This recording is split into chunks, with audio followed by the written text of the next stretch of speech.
Hey everyone, it's Emily from Bowen Branch Library. Welcome to the next section of our middle grade read-along.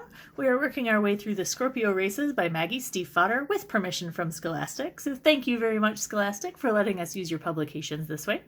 Today we're going to be working on chapter 23 to 27. So make sure that you check out the description box at the bottom of the video for our discussion questions for this chapter. I really hope that you guys are enjoying this read-along. This is one of my favorite books, and I hope that I'm doing it justice for all of you. Chapter 23, Puck. By lunchtime the next day, I'm in poor spirits. When I find Gabe already missing by the time I get up, I decide to take matters into my own hands and go to the Scarmouth Hotel to find him. At the hotel, they tell me he's at the piers, and at the piers they tell me he's gone out on a boat, and when I ask which boat, they laugh at me and say maybe one that had a drink in the bottom of the glass. Sometimes I hate all men. When I get back, I rant to Finn about how we never talk to Gabe anymore. I talked to him this morning, Finn tells me, before he left, about the fish. I managed to contain my fury, but only barely. Next time you see him, I need to talk to him, I tell Finn. What fish? What? Finn answers. He's smiling at a porcelain dog head in a faraway fashion. Never mind, I say. Then I take Dove to the beach for the afternoon high tide, and she's irritable and sluggish, in no mood to work. She's had plenty of days like that in the past, of course, but they've never mattered. Not that it matters today, either, but if she's like this on the day of the race, I might as well not get out of bed. When I get her back to the house, I turn her loose in her paddock and toss a flake of hay over the fence. It's cruddy island grass hay, I know, though I've never cared much until now. I glower at Dove's hay belly and open the door to the house. Finn? He's not here. I hope he's out fixing the stupid Morris. Something on this island ought to work. Finn? I ask. No reply. Feeling guilty, I go to the biscuit tin on the counter and rattle the coins that we've stashed inside. I count them, then put them back in the biscuit tin. I imagine what Dove might do with better feed. I pull them back out again. I think that this will only buy her a week's worth of better feed and use up all of our money. I put the coins back in. We're going to lose the house anyway unless I do something. I fist my hands and stare at the tin. I'll get Dory Maud to advance me on the teapots. Leaving a few of the coins in the tin, I stuff the rest in my pocket. Without Finn, or the probably still dead Morris here, there's no chance of me getting a ride to Colburn and Hammond, the farmer's supply, so it's out to the lean-to, shoving Dove out of the way to reach Mum's bicycle. I check the tire pressure and teeter off down the road, avoiding potholes. I'm glad that Finn's storm prediction has yet to pass, because Colburn and Hammond's is in Hastaway, all the way past Scarmouth. My shins will be sighing long enough from the ride without soaking them in rainwater as well. I pedal off the gravel road and onto the asphalt, glancing behind me to make certain that no cars are coming. They rarely are, but since Father Mooneyham got knocked into the ditch by Martin Bird's truck, I'm careful to look. The wind is coming straight across the hills as I pedal. I have to lean against it to keep the bicycle from tipping. Ahead of me, the road winds to avoid the more formidable outcroppings. Dad said that when they first paved the road, it looked like a scar or a zipper, black against the muted browns and green hills around it. But now the asphalt and the painted lines on it have faded, so that the road seems just like another part of the crooked angular landscape. There's patches on the road, too, where craters have opened up in it and been sealed with darker tar. It's like camouflage. At night, it's almost impossible to stay true to it. Behind me, I hear the sound of an engine separate itself from the sound of the wind, and I pull over to the side to let them pass. But instead of passing by, the vehicle stops. It's Thomas Grattan in his big sheep truck, a Bedford whose lights and grille make it look like Finn when he's making his frog face. Puck, Connolly, Thomas Grattan says. Fuzzy, a ruddy face, as always, says through the open window. He's already opening his door. Where are you headed on that? Hastaway. I can't quite figure out how I make it off the bicycle, but the next thing I know, Grattan is lifting it over the side of the truck bed for me and saying, I'm headed down there myself. I know good fortune when I see it, so I climb in the passenger seat, moving a tin, a newspaper, and a border collie out of my way before I settle. Also, Thomas Grattan says, pulling himself into the truck with a groan, as if it takes a bit of doing, have some biscuits, so I don't eat them all myself. As we drive off down the road, I eat one, and I give one to his dog. I cast a sly look to Thomas Grattan to see if he's noticed, and if he's noticed, if he minds, but he's humming and gripping the steering wheel as if it might get away. I think about him and Peg talking about me, and wonder if I've made a mistake trapping myself here in the cab with him. For a moment, we ride in comparative silence. The truck rattles as if the engine is climbing out of the compartment, so quiet is not exactly the word for it. I am pleased to see that the cab is cluttered with cough-drop wrappers and empty milk bottles and bits of mud-smeared newspapers made brittle by age. Neatness makes me feel like I have to be on my best behavior. Clutter is my natural habitat. "How's that brother of yours?" Grattan asks me. "Which one? The heroic one with the cart?" I sigh so deeply that the collie licks my face to cure me. "Oh, Finn. He's a dedicated one. Do you think he's up for an apprenticeship?" "An apprenticeship with the butcher would be a very wonderful thing indeed. It pains me to say he can't stand the sight of blood." Thomas Grattan laughs. "He's picked the wrong island." I think, not fondly, about the dead sheep I investigated earlier, and also about Finn haunting Paulson's bakery. If he could apprentice anywhere, I'm certain it would be there, where he could put salt in his hot cocoa. They'd have to apprentice someone else to pick up the kitchen after him, though. "Oh, what have we here?" Thomas Grattan says. It takes me a moment to spot what he does, which is a lone dark figure picking its way parallel to the road. Grattan stops the truck and rolls down his window. "Sean Kendrick," Grattan calls, and I start at that. And it is Sean Kendrick, his shoulders hunched against the cold, dark collar turned up to the wind. "What are you doing without a horse beneath you?" Sean doesn't answer right away. His expression doesn't change, but something about his face does, like he's shifting to a different gear. "Just clearing my thoughts." Grattan says, "Why are you clearing them too?" "I don't know. Has to we?" "Well, you can clear your thoughts in the truck. We're headed the same way." For a moment I am completely struck by the injustice of this, that I've been offered a ride and now I have to share it with Sean, keep your pony off this beach, Kendrick, of all people. And then I see that Kendrick too has seen me and is uncertain about getting into the truck, and that pleases me. I would like to be terrifying. I glower at him. But Grattan's expression must counteract mine, because Sean Kendrick glances back the way he's come and then starts around to the other side of the truck. My side. Grattan opens his door and tells the dog to get in the back, which she does, shooting us all a filthy look. I move into the seat she'd been occupying. Now that I'm sitting right next to Grattan, he smells like the lemon throat lozenges whose wrappers are scattered on the floor.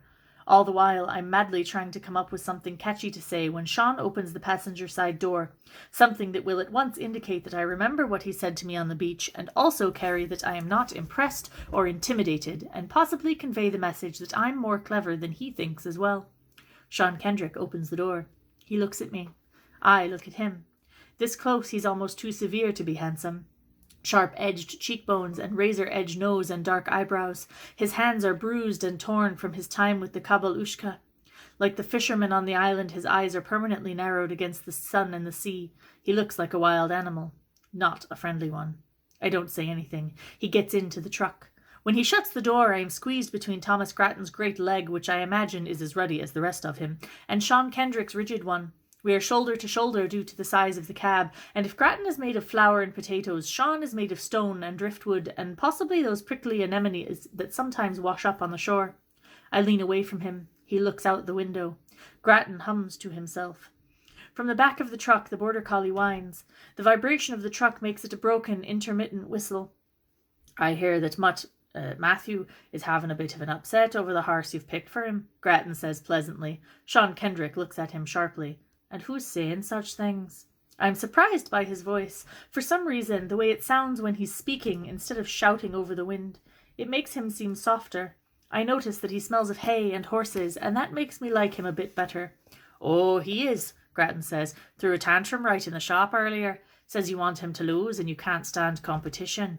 "Oh, that," Sean replies dismissively. He looks back out the window. We're passing by one of the pastures that Malvern owns, and there is a splendid spread of broodmares grazing among the green. Grattan taps his fingers on the steering wheel. "And then, of course, Peg went off on him." Sean looks back again. He doesn't say anything, but just waits. I see how it pulls the words out of Grattan and gives Sean a subtle upper hand, and I vow to learn how to use this technique. "Well, he was saying that if he was on that red stallion of yours, he'd be a four-time winner too. So Peg told him he didn't know a thing about horses if he thought all there was to the race was the horse under you. She had a short fuse this morning because it was a day it ended with Y, you see." I laugh, which reminds Grattan that I'm there, because he says, "And of course you don't need Mutt Malvern for competition. You've got your hands full with Puck right here." I vow to poison Thomas Grattan slowly later. I want to sink into the seat and disappear, but instead I glare at Sean, daring him to say something. But he doesn't. He just looks at my face, frowning a little, as if somehow my reasons for disrupting his training will reveal themselves. Then he glances back out the window. I can't decide if I'm insulted or not. To not say anything at all seems worse than saying something awful. I turn to Thomas Grattan, ignoring Sean Kendrick. You said you were looking for an apprentice. That's the truth. What about Beach? Grattan says Beach is going to the mainland after the races. I open my mouth, but no sound comes out. He and Tommy Falk and your brother Gabriel are all going at the same time. I should thank you, Puck, for giving us a few more weeks with him. I hear that your brother's staying until after the race because of you being in it, and that held them all up. I feel sometimes like the rest of Thisbe knows more about my business than I do. That's the truth, I say, repeating what he said. I feel darker for some reason now that I know that Gabe's not going alone. Tommy's racing though, isn't he? Yeah, he decided to since he's gone to be here for it. Are you upset about Beach? After I say it, I realize it might not be the most sensitive thing to ask, but I can't unask it. That's the way of this island. Not everyone can stay, or we'd fall off the edges, wouldn't we? Thomas Grattan's voice doesn't match his light words, though. And not everyone belongs to this island. I can tell you do, don't you? I'd never leave, I say fervently. It's like my heart or something. I feel silly for being so sentimental. Outside the window, across the water, I can see one of the tiny rocky islands near us, a little blue silhouette too small to be inhabited. It's beautiful in the sort of way that you never get used to. We're all quiet, very quiet, and then Sean Kendrick says, I have another horse, Kate Connolly, if you want to ride one of the Kabalushka. Chapter 24. Puck. Finn eyes me as he slowly uses his fingers to rend a biscuit to a pile of crumbs. So, Sean Kendrick's going to sell you one of the water horses? We're sitting in the back room of Fathom and Sons. It's a claustrophobic room lined with shelves of brown boxes, the floor barely big enough for the scratched table that stands on it. It smells less like the butter scent of the rest of the building and more of musty cardboard and old cheese. When we were small, Mum would park us here with some biscuits while she chatted with Dory Maud out front.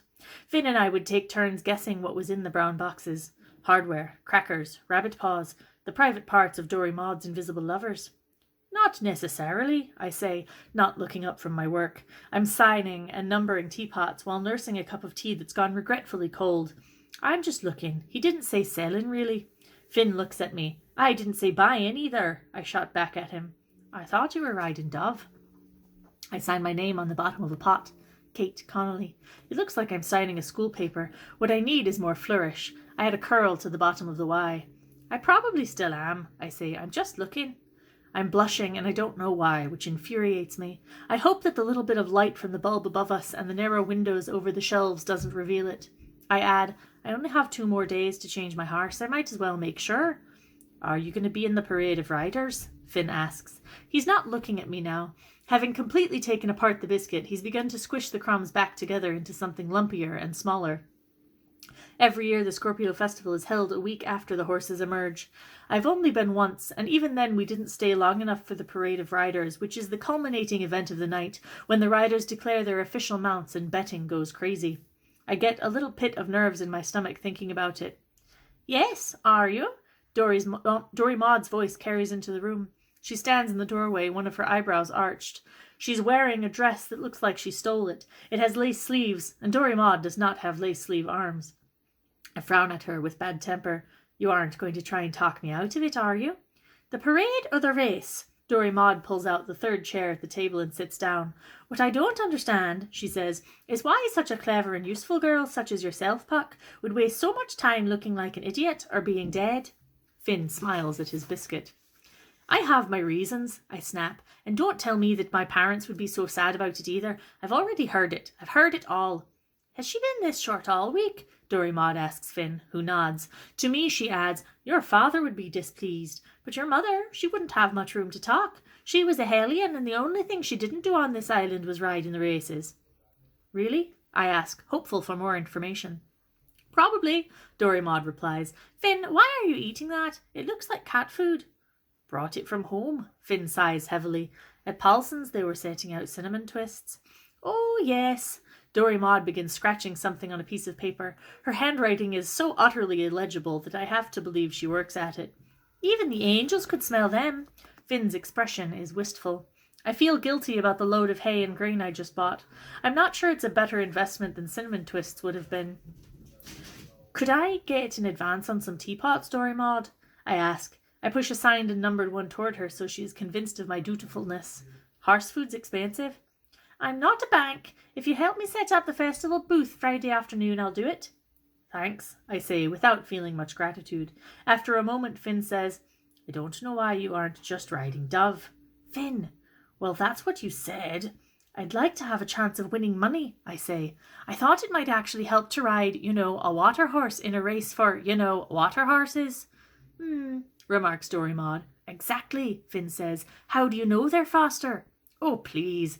Well, you are the one who told me that they don't always go in straight lines. I just don't see why you're changing your mind now just because some expert told you.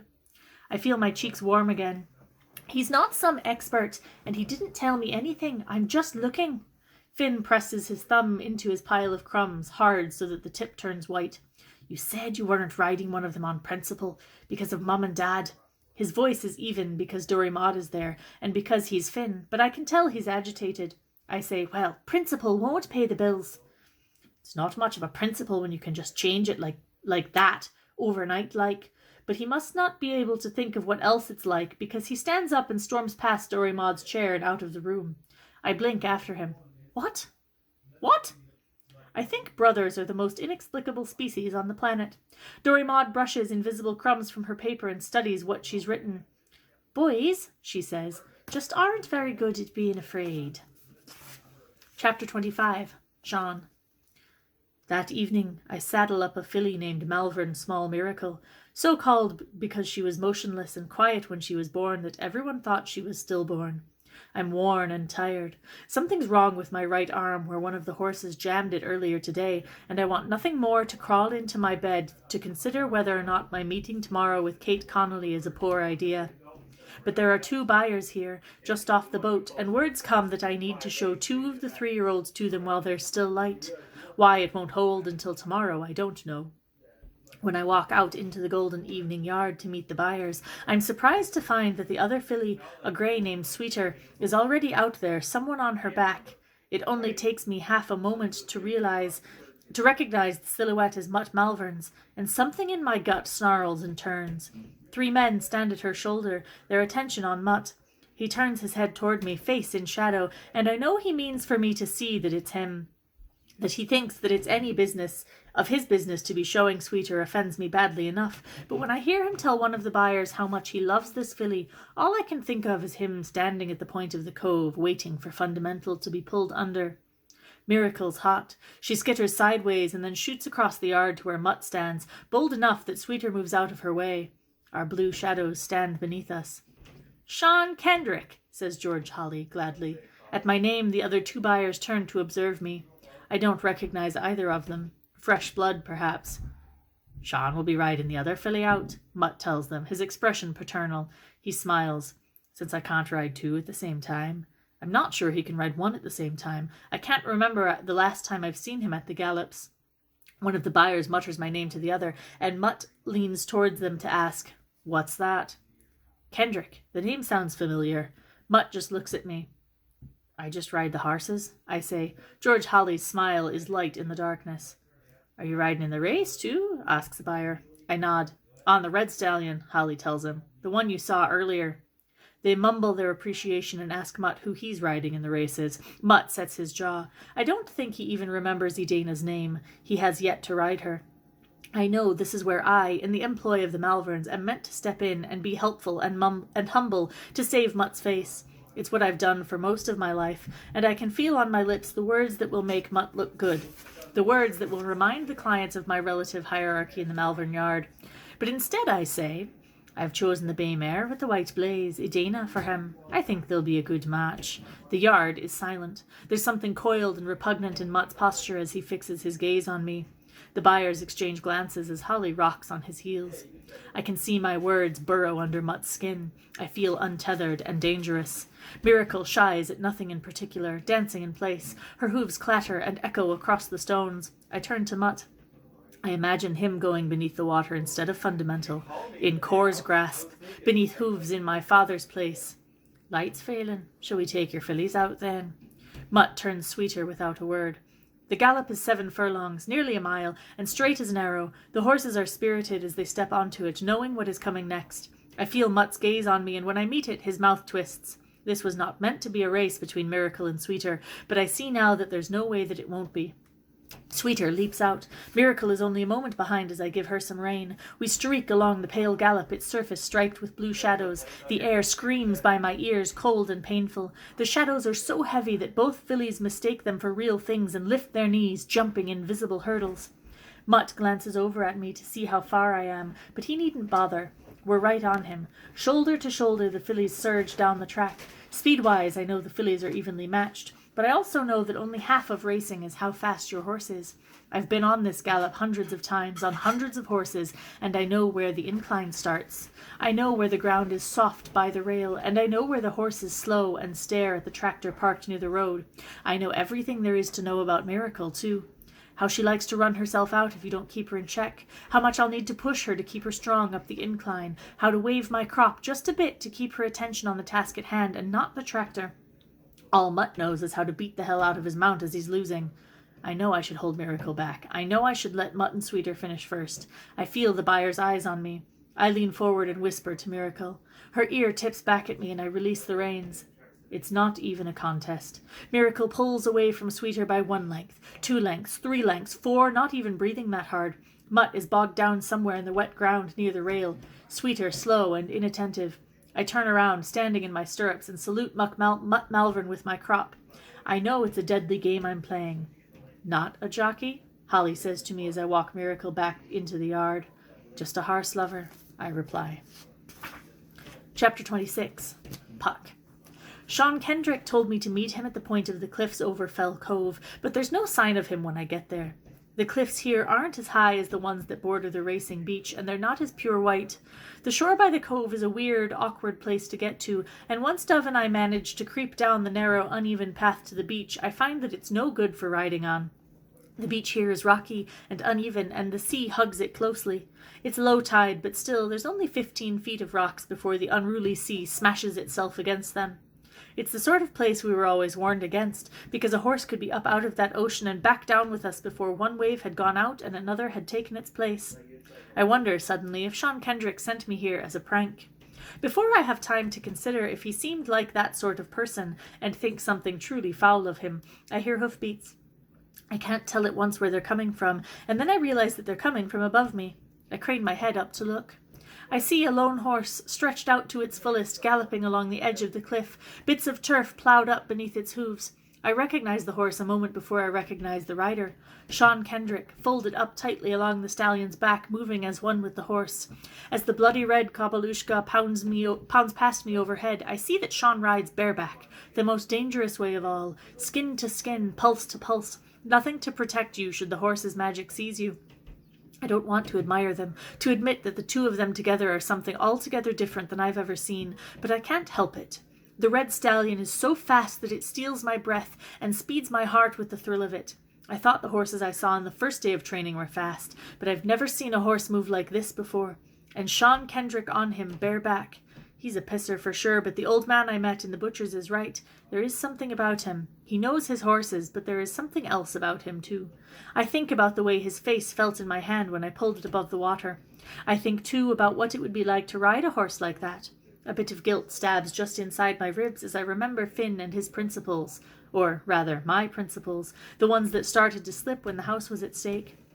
I wish the idea of this sat more easily with me. Back we go to the top of the cliff, Dove prancing a bit. Even going uphill, even after being ridden well for days now, she's still excited about running.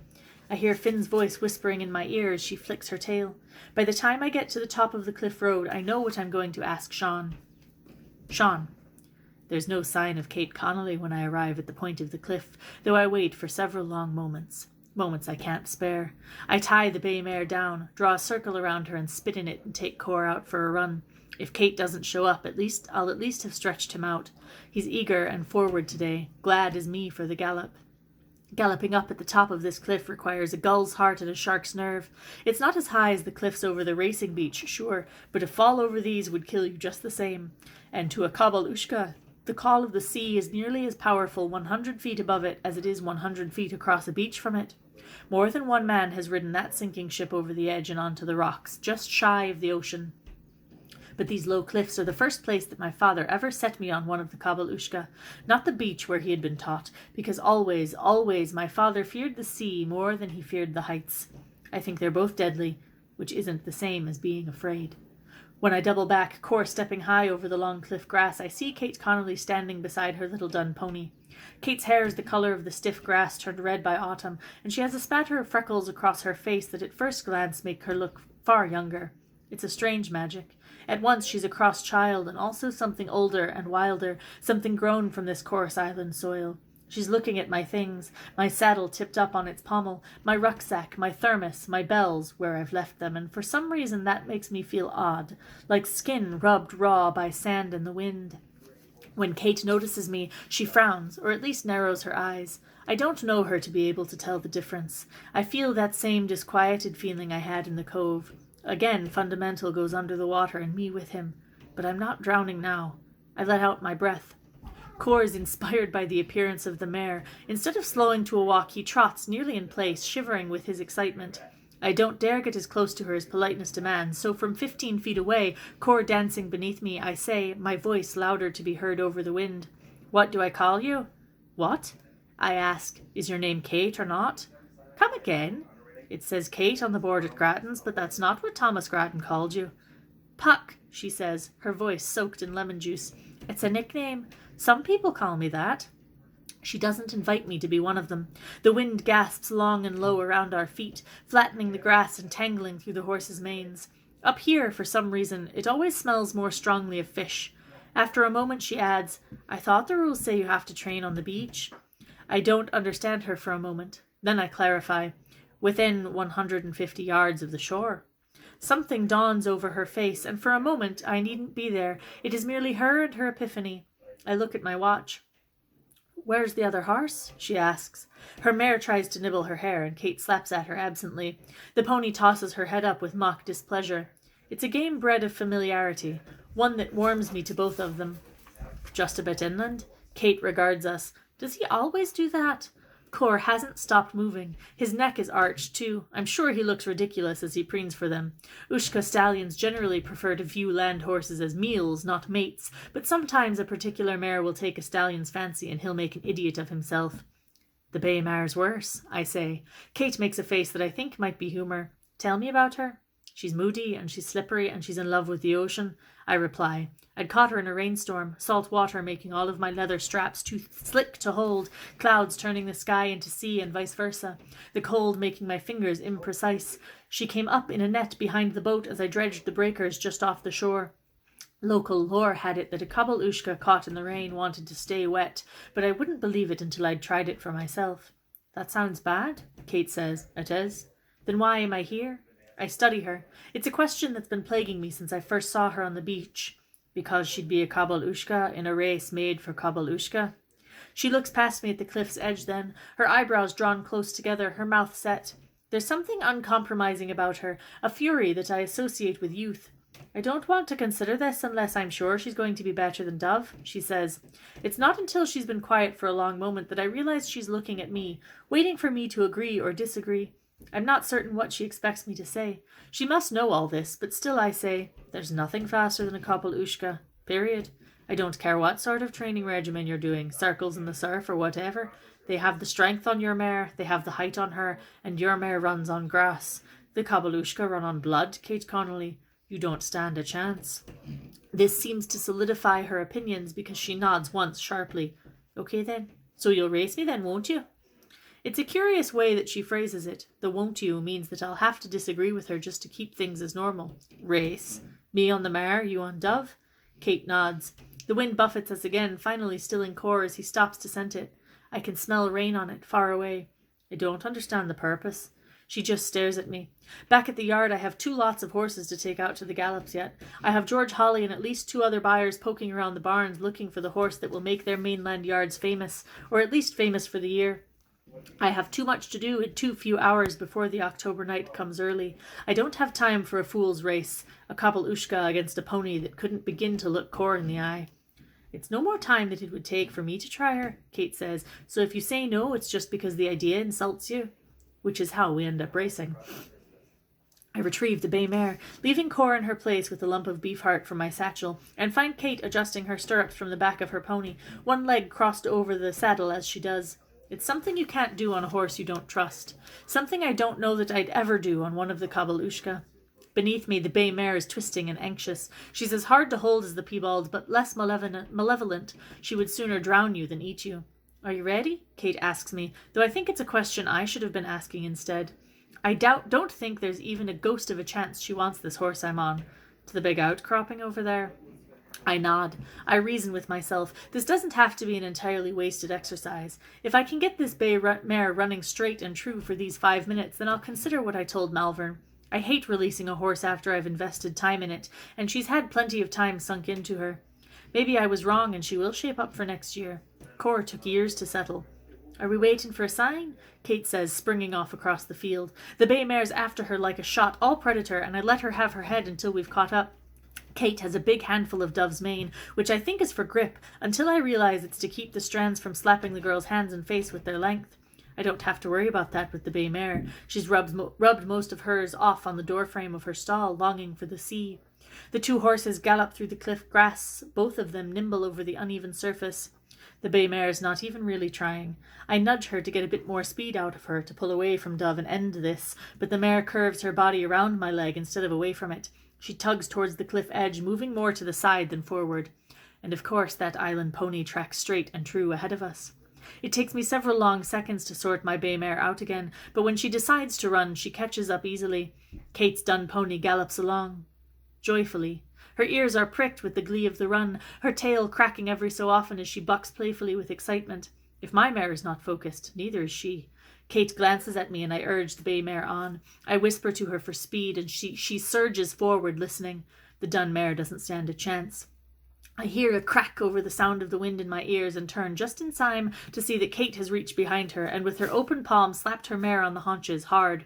It's gotten her pony's attention, and Dove charges forward, giving it everything. It's no good, though.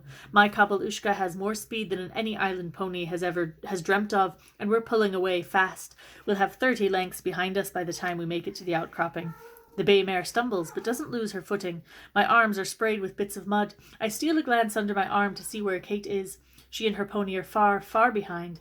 There's no thrill to this race, no pleasure in such an easy victory. Above all, no joy in a win that the horse has no interest in. And that's when the wind throws the scent of the sea at us. The bay mare flags, then twists, throwing her head up, her nostrils flared. I whisper to her and trace letters on her shoulder, but she won't settle. She wants that cliff edge. The ocean is thick in the wind, and she cannot think for it. I shuffle my iron out of my pocket, trace it along her veins, but nothing. She rears, clawing at the air, and when that doesn't unseat me, she decides to take me with her. Her skin's hot and charged where my leg touches her. Nothing I do to her will turn her head. Before us I see cliff grass, and more cliff grass, and then beyond it nothing but sky. I pop one rein up. A dangerous way to stop a normal horse, as you could pull it onto yourself, but it makes no difference to the bay mare. She has the bit solidly in her teeth and the sea in her lungs. 20 feet to the edge. I have half a heartbeat to make a decision. I throw myself off her, slamming my shoulder hard into the ground and rolling to diffuse the blow. I see chestnut-coloured grass, then blue sky, then chestnut-coloured grass again.